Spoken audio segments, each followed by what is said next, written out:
Zimbabwe's hip hop industry has been growing exponentially with some leaps and bounds. Today, my guest is Brintz, an upcoming hip hop artist from the City of Kings.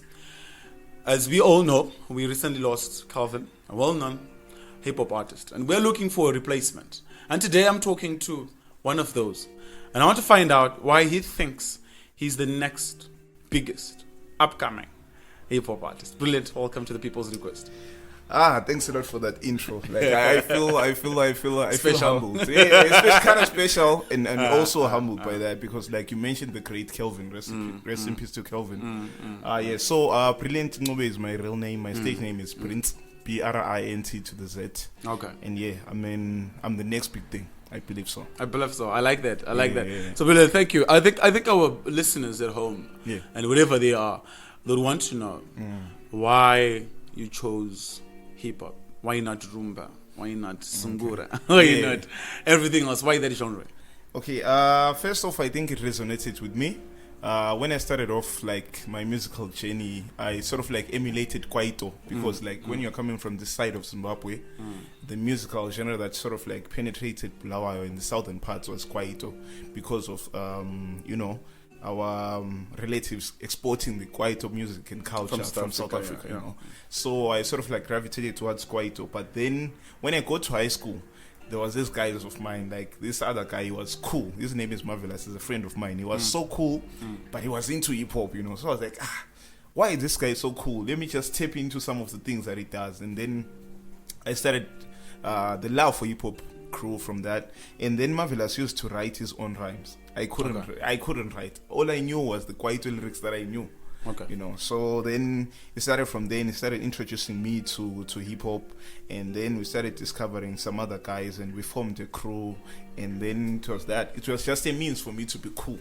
So do you actually write? You mentioned Marvelous used to write. Yeah. You do you write your music or you just wake up? I know Soldier Love used to say, I don't write music. Yeah. Do you just wake up and see a phenomena going on in the society and say, let me sing about this? What happens?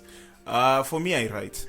Okay. I can freestyle. Okay. I definitely can freestyle. Like when my journey started, we used to freestyle a lot at school, you know. Every Friday we used to hold ciphers and we attract such a big crowd. And by then you didn't have time to write and then come and spit it at the cipher. You had to freestyle everything. But now with where I'm at, I really have to write because like each and everything that I drop, my music is well thought. So I can only achieve that if I take some time and actually write the music down. So I definitely write. Okay. Yeah. And coming to your friends, are you still close together? Are you still talking to each other? Yeah, we are. It's just one of those things, like when you grow up, you sort of like grow apart. Like people start discovering so many passions. This other person is doing that. But when we link up, it's always good. And like I mentioned, we were a crew of 5 guys. Now only 3 are active in the industry.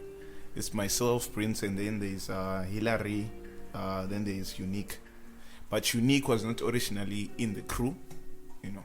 Okay. Yeah. That's great.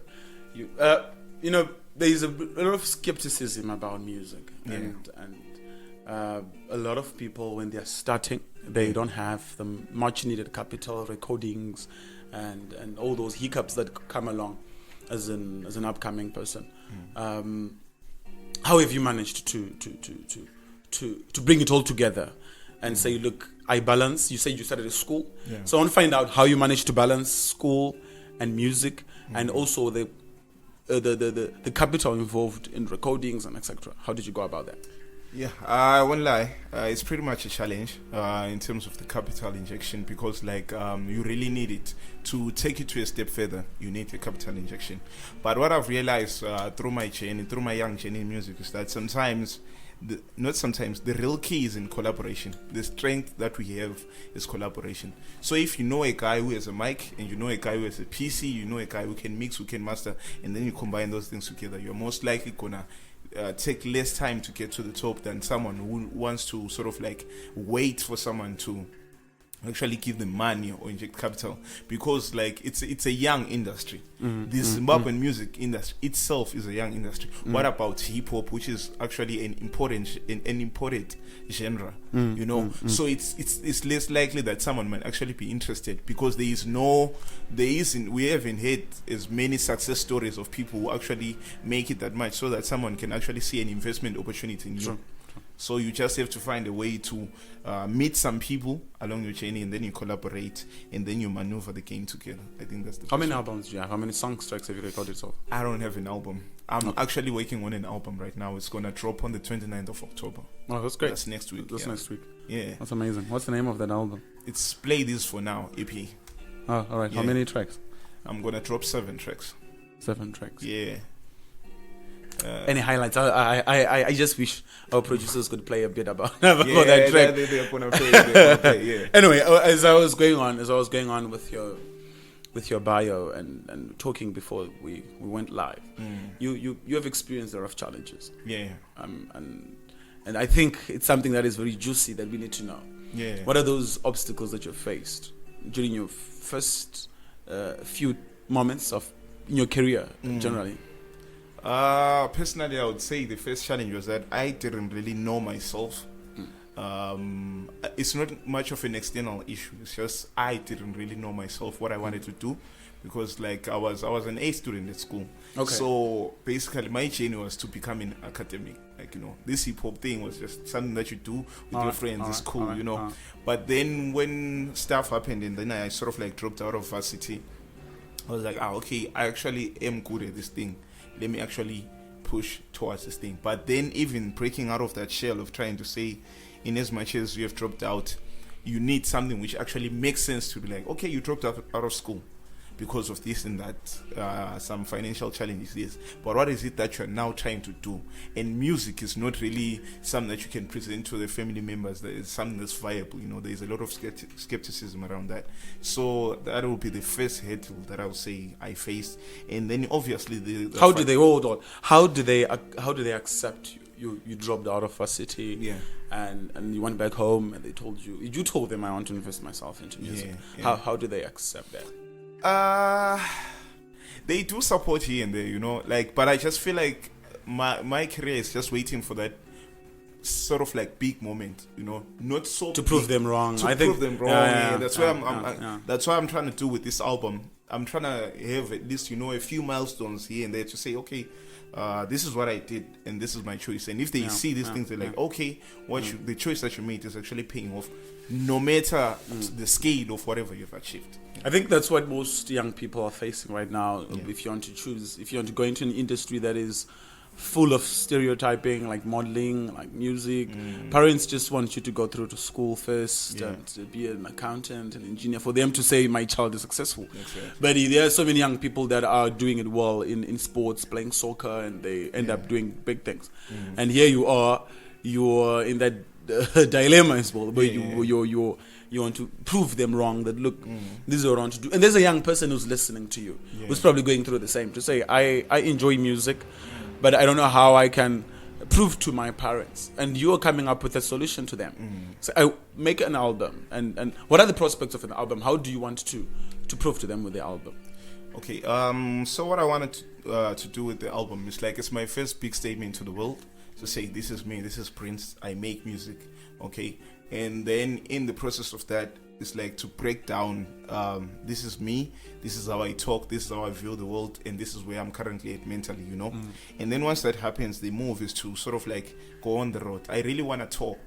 Like I was telling my producers, I was like, I really want to tour this year. Okay. It's a non-sponsored tour. We're going to make sure that we do it ourselves. The People's Request is one of those. You coming here is one of that too. Exactly. Yeah. You're on the right path. You're on the right path. So with radio tours, platforms like these, podcasts like this, thank you for having me here. Also just hit the road, maybe do 5 or 6 shows before the year ends. Okay.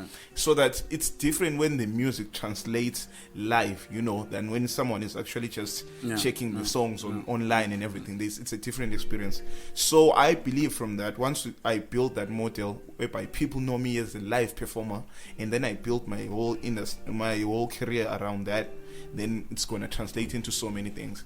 Have you tried conducting live shows in restaurants and bars and weddings. If you had gotten that opportunity yet. I've performed at some shows in the city. I've done some shows at the art gallery, but like it's other people's events, so you don't really have that much control. With what we're trying to achieve with the tour that we're planning is that we have our own curated space, our own curated events, so that when you are coming, you know what to expect from a Brintz show. You know what we're gonna do. But like I think it's just a matter of if the album comes out. And then there is songs, because like music is, you release music with an intent. Like, I want this to be this sort of song. I want it to be played at parties. This one is to be played at a wedding. This one maybe when someone is just chilling. So I think the music is sort of like gonna detect that, because it's gonna give birth to the opportunities themselves. So I'll just let the music talk. But then that's the plan. Yeah. Interesting. You've mentioned a whole lot of challenges, and I want you to dive into your career per se. Yeah. We know of musicians that have been abused, women they have been abused, they've suffered a lot of clashback from their producers or promoters, and some even male musicians have been abused by promoters or treated unfairly generally. I want you, as an upcoming artist, have you experienced that, and how have you managed to overcome that? Okay, I think everyone sort of like experiences that. Once you have something that you're offering to the world, and most people usually, the unfortunate part is that as creatives we have this thing, like we have this self-doubt, that is so ingrained in us. I don't know why it's like that. So someone can actually see that, and then they see something in you that you don't see in yourself. Okay. So when that happens, now that other person is the one who gives you these opportunities, and now you don't have that self-belief that these opportunities are actually coming because of my gifts, of my talent. You now believe that for me to get that from point A to point B to point C, I need that other person. So when that happens, now you are more likely to be manipulated. So yes, personally I've faced that. Sometimes I would go to events, to a promoter, the guy tells you that I'm going to pay you such and such an amount, and then you do your set, pretty decent set. Sometimes you kill it on stage, and then when it's time to pay you now, the guy just gives you money for lunch and transport. Okay. But you're like, we didn't agree to this, and then now you can't even bake yourself up. But do you write down something on paper? That's the thing. Yeah.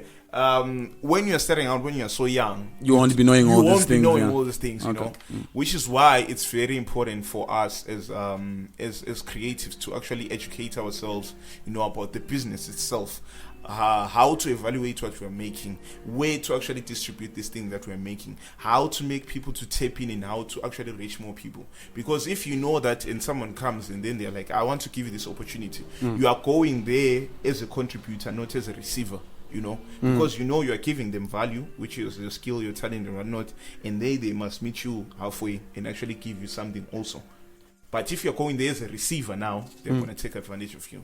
So it's very important to actually educate yourself. Amazing. But you have managed to tower yourself up and go beyond the reasonable things that you have gone through, the stumbling blocks that you have come a long way. I mean, it's an amazing life already, and you have so much potential. And look, what are the skills that you have learned from those challenges? Because I believe when I go into a situation, I want to learn as well, and say, okay, the doors shut on me, the doors to open a bit, and then okay. So when I go back home, I have to reflect on my day, on my work, and these are the learning skills. What were the skills that you have got from all these challenges? First, I would say communication skills. Okay, it's very important to know how to communicate. True. Number one, to communicate your value. Sometimes you know that you're talented, you're skilled, you can make amazing music, but can you communicate your value to the extent that the other person who is actually in the meeting with you can actually give you what you're worth, for your time, for your skill and whatnot. And then also I had to learn some skills which sort of like complement the musical chain, the musical chain itself. As it stands, I can do graphic designing, so I design my own cover art.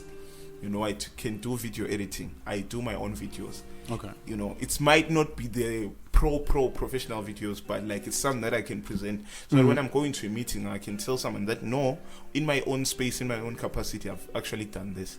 So that even if they are coming with capital, they know like what is it that I need, because I already have something tangible that I've done for myself. So I can say communication skills and graphic designing. It's something that I've sort of like taken up and watch. Okay, interesting. Let's people would want to know. Yeah, would want to know. You have a team that you work with. I understand your friends that you grew up working with and etc. How excellent is teamwork as a skill in music? Teamwork is very important. I think if you look back, even in history, the biggest albums, like, they've been as a result collaboration. Of collaboration, like in artistic work is something like that. You need to be in tune with your producer. You need to be in tune with your engineer who does the vocals. You need to be in tune even with your fellow collaborators, because if it's not like that, then it shows in the music, making music is like making a baby. So if we're making a baby, both of us or whoever is involved in the process needs to be hands-on, and when we are taking care of this baby, like we are putting out to the world, everyone has to be on board. Because like if it's not like that, then you can feel like you can tell whenever there's been songs that you can tell that Lapa, there is a problem, someone is not actually playing their part. That's why the song sound like this. That's why these rollouts is like this of the single. All right, interesting. I have always wanted to to sing, but my voice. I'd be interested. I think by the end of the podcast, you will just have a minute slot or something where you will give us a freestyle. We're going into Zim hip hop as it is right now. What's your view about Zim hip hop? Where do we stand? I think the culture Zim hip hop is pretty much growing. I think what we really need is more music which speaks to the Zimbabwean situation. Okay. I think that's where we are really missing it, because it's one thing for me to listen to an international artist, because sometimes maybe their sense of appeal to me is the swag and whatnot, the flashy lifestyle. But if I'm to hear someone local, I need to hear like the music needs to be conversational. I need to feel like I'm talking to a guy who stays across the street. I like that. Because like I feel that's where even Zim Tensol is beating us, because those guys, the stories they communicate indigenous societal issues, and they're not exporting. And you feel like hip hop artists in Zim are more like exporting exotic hip hop and the culture. And here we are, we listen to people and we think, they're not coming back home. Yeah, I think I'm also guilty of that. I cannot exclude myself from it. But like, isn't it because it's a genre that we adopted? Different from Zim dancehall, like you get this with Zim dancehall. So people came up with their own, genre, and they started making music. With hip hop, if only we could have Zim hip hop. All right, fine. But we need to focus on societal problems. I think, sorry to cut you off, I think the issue that stays, even for Zim Tensol, you can tell that it's an import of Tensol Jamaican, but like there's the lingo that they use, the nuances that they use, the stories that they tell. If you take a Jamaican Tensol artist and you put them on the same rhythm, like they call them, and you put a Zimbabwean guy, you can tell that this guy is from Zimbabwe, this one is from. But how many hip hop artists can you just put maybe a top guy and the top guy that we have the site and tell that this one is Zimbabwean, this one is American? You need that, I think you need that. It might not be an issue of language or something. It can be in English, but like there's some nuances in your lingo that you say, your stories, because if I'm from Njube, I should tell a story which is typical to a Njube kid. I shouldn't tell a story which is from California or anything like that. I think we just need to find a way to bring it back home. It's funny. It's funny how adults actually listen to Zim dance now. It's something. They do. It's something that we should see happening to hip hop and promoting you guys. We know there are hip hop awards that take place in Zim, but even the coverage for those awards is not as good as other form of awards that we have seen. Do you have any artists that you look up to, your role models in the industry? In Zim? Yeah, it can be one domestic, one international, one hip hop artist in Zim that you say, wow, I listen to his music, I watch a performance or his performance and I go, wow. Yeah. Is it an all-time thing or currently? Because your role model. International, I would say it has to be Kanye West. Okay. Is the reason, like, I started rapping along. There's a new album, right? Yeah, Donda. It's actually amazing. Yeah. Then locally it has to be Kelvin. Rest in peace to Kelvin. Yeah, like with him, it's more of like his consciousness, the way he moved. Kelvin did everything, bro. Like, he produced his own music, he engineered himself, he did his own cover art, he was his own manager at a point. Not that because like no one was actually doing that, but like he felt the need because no one actually believed him that much. And then later when he took himself to those heights, then people started coming on and helping him. So for me, it's Kelvin. And do you have a manager as well? You talk about management. I'm talking to a couple of people who I want them to manage me. The issue with management is just that it's you get a manager, especially when you're now profitable. I believe so. Okay. Yeah, because like a manager is your relationship manager. So you want someone who manages your relationship with promoters, with brands who want to work with you. So when you get to a point where you are profitable, so it's just like reverting back when I say like when the album drops, that's when these opportunities just going to start seeking them out, and then that's where the people that I'm talking to Yankee My Management will actually come in, because I'll be like, okay, I want to focus on creating the music.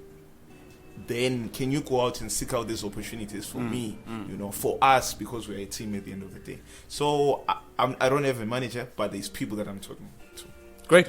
Are you ready to give us a shout out? Just a clips of your voice and your freestyle. Yeah. And then we wrap it up.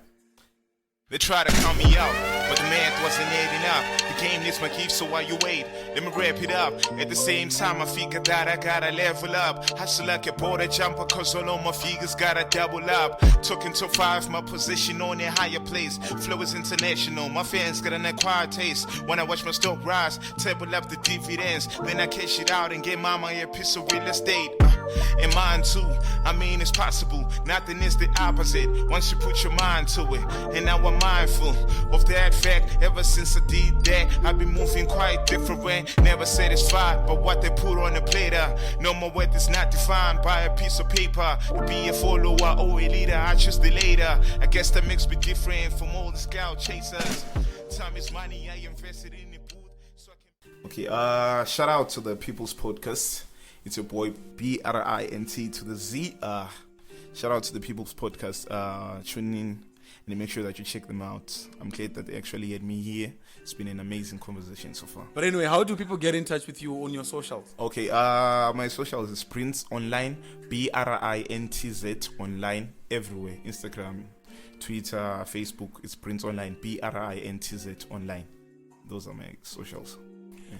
Be sure to catch Brintz online on all socials and make sure to follow his music. 29 October is the D-Day, where he launches his debut album, and we look so much forward to it. All the best in that project. Thank you. And hope to see you around on that big stage. Thank you. Just be the People's Request Podcast with your host, Justice Simango. Okay.